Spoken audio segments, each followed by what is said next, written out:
What exactly is yogurt? And how is it made?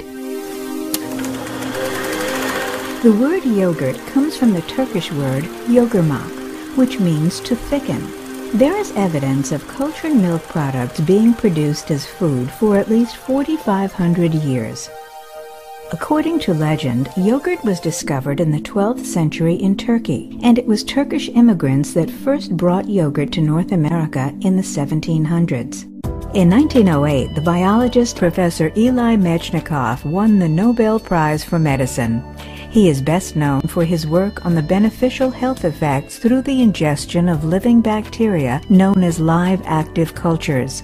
He believed that regular consumption of yogurt was responsible for the unusually long lifespans of Bulgarian peasants.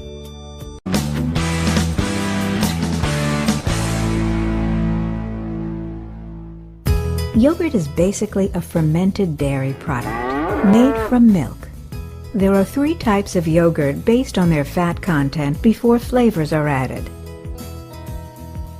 Full-fat yogurt, which is made from whole milk and has at least 2% milk fat. Low-fat yogurt, made from low-fat or part-skim milk and has between 1/2 and 2% milk fat. And non-fat yogurt, made from skim milk and contains less than 1/2% milk. Yogurt cultures are added to convert milk's natural sugars into lactic acid that transforms the fluid milk into a pudding custard-like yogurt. These friendly digestive tract bacteria are Lactobacillus bulgaricus and Streptococcus thermophilus. They give the yogurt the desired taste and texture performed on the milk prior to unloading. Technicians conduct quality checks for smell, visual appearance, and to verify that the temperature is not greater than 45 degrees Fahrenheit. They test acidity levels to determine the age of the milk, and they also look to see if antibiotics are present and if water has been added. After the milk has passed this initial quality testing, it is unloaded and pre-pasteurized. FDA pre-pasteurization requirements state that milk must be heated to a temperature of 161 degrees for 15 seconds. Pre-pasteurization kills undesirable bacteria by subjecting the milk to a high temperature for a short time. This is achieved with an HTST, which stands for a High Temperature Short Time Heat Exchanger, comprised of a series of stainless steel plates, along which different stages of preheating, final heating, and cooling treatment take place. After the milk has been pre-pasteurized, it is spun in a centrifuge at over 4,000 revolutions per minute to separate the lighter cream from the heavier skim milk.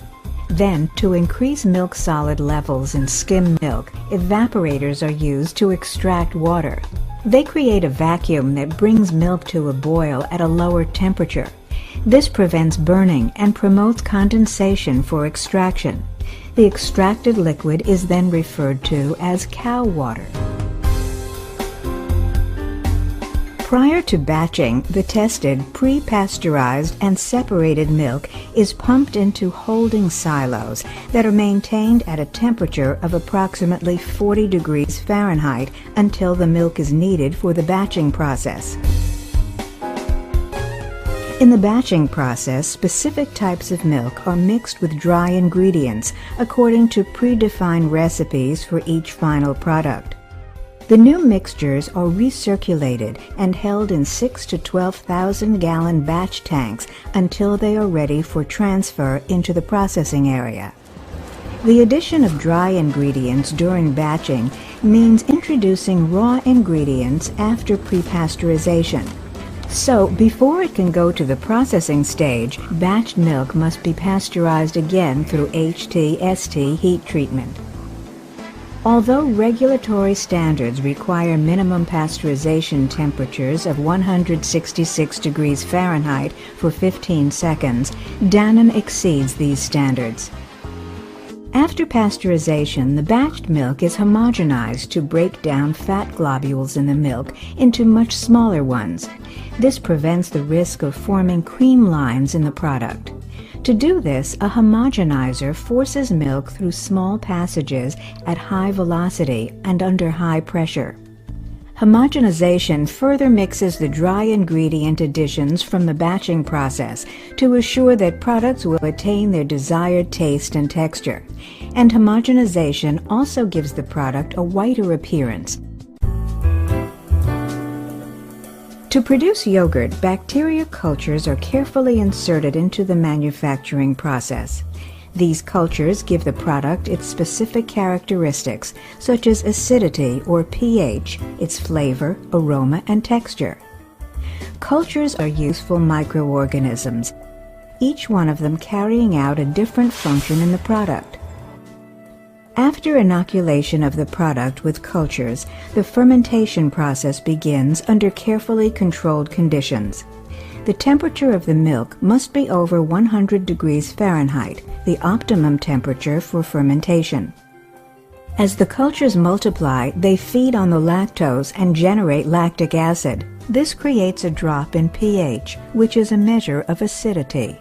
As the pH drops, the casein proteins in the milk begin to coagulate. This coagulation thickens and develops the texture of the yogurt.